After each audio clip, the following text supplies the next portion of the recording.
Така, здравейте, приятели! Днеска ще правим Room Tower, защото никой не е искал и няма какво друго да снимаме. Така че да, това ще правим. Наложи се, за съжаление, да поразчистя малко стаята, защото по принцип не може да се влезе в нея в повечето случаи. В момента също е мръсна, не се притесняйте. И под разчистване имам предвид наритване на някои неща в ъглите. Вече може да продължаваме към Room Tower-а. Така че да. Ето това ми е вратата. Рисунка от 3-ти клас, много е хубава. Да влизаме вече.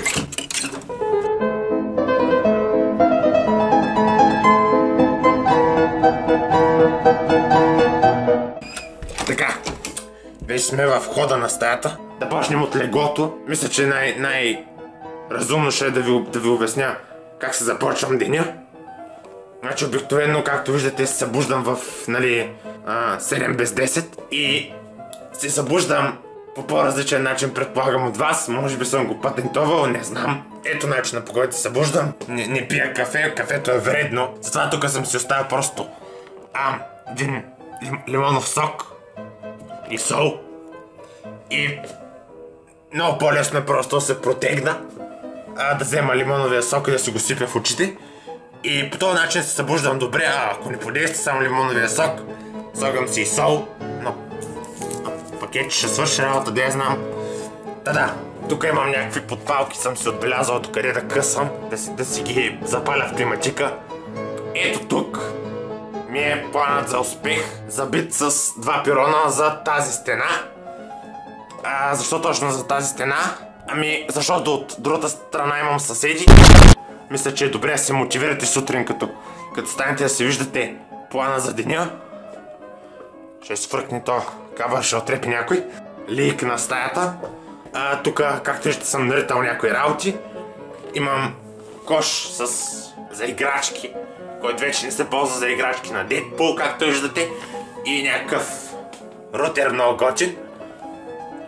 Тук има общо взето работи от Екон за синия ми екран. Не е особено интересно това. Ето тук имам плакат на Спайдърмен. Както виждате, некадърно залепен. Много некадърно залепен. Ще минем към секцията след малко.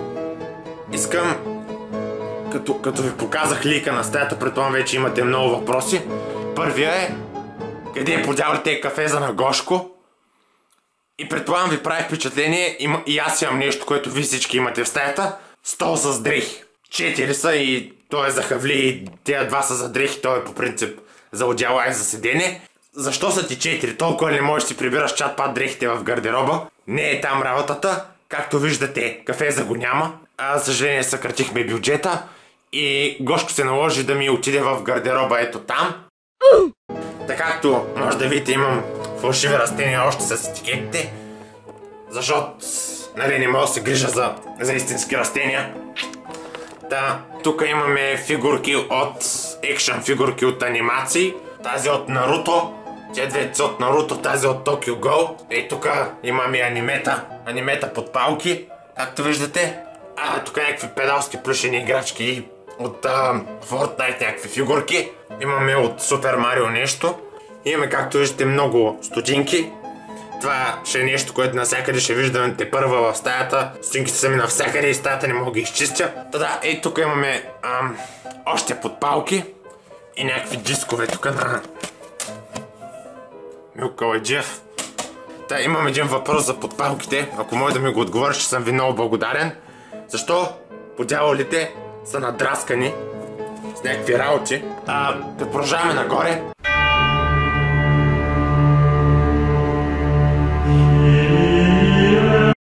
Тук имаме още подпалки. Няма да ги коментираме тях. Някаква странна жена тук. И тук имаме очила и още подпалки. Тук имаме гробище за слушалки. Подпалки и стотинки имаме тук. Подпалки и някакви фигурки. Някакви други работи и още някакви други работи, които не ми се коментират. Това фотозето от секцията. Ако се обърнем, ще видим, че имаме някакви глупости, които не ги знаем какви са тук. На дивана ми и много шапки. Вече сме на повече от половината от стаята. Така ще да погледнем насам. Сега ще обърнем внимание на климатика. Ето го климатика. вече се развали. Очевидно нещо имаше проблем явно с хартията на подпалките. И да, вече не го ползвам като климатик. Ползвам го за закачалка за зеления ми екран. Както виждате, имам гениална инженерна мисъл. Да, ето. За какво ми е то гениално закачен зелен екран ли? Чат-пат се налада за место Мемо Чолаков, ако той е в болничен. Така че да. Случвало се. Гледате телевизия, ще разберете. И тук имаме шкафче с много яки мотиви. Тук би трябвало да имаме прожектори, не знам. Май прожектор това. И някакви набухани работи, да. За осветление общо взето това всичкото. Тия работи, както виждате, това е... служи за две функции. Първата, когато светя с прожектор, отразява светлината и... нали?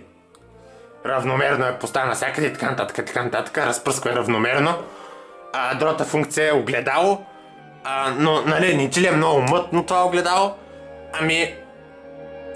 Виждате ли сега хора, аз като искам да се видя в огледалото, не искам да се стряскам.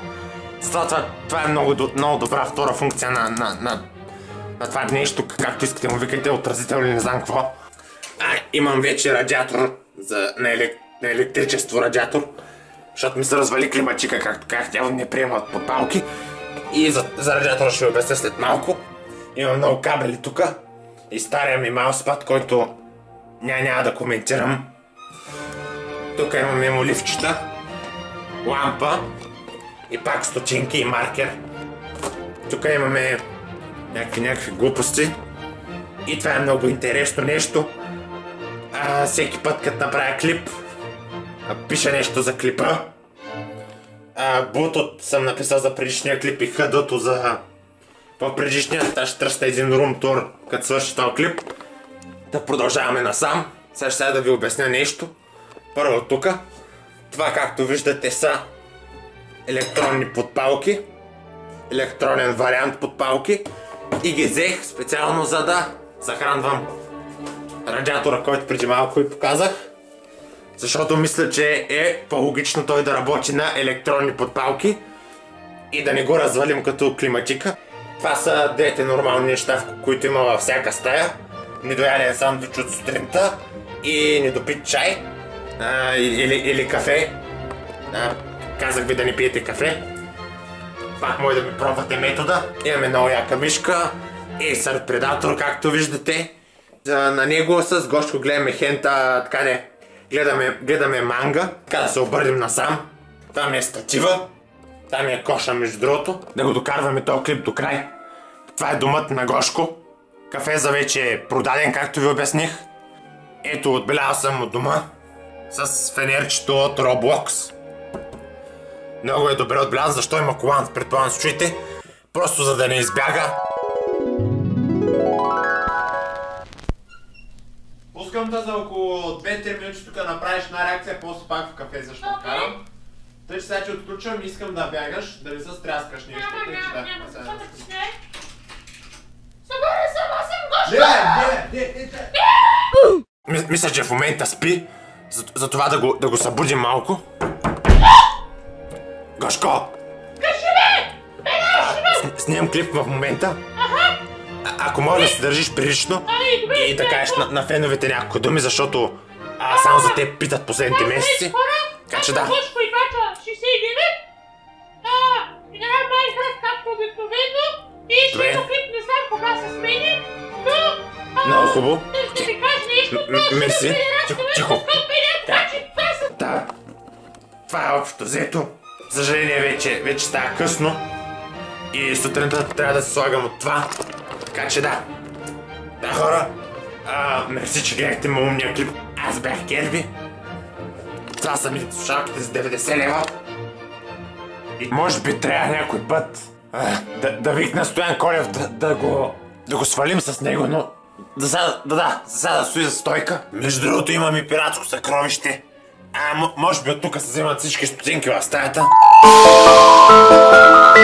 Чао!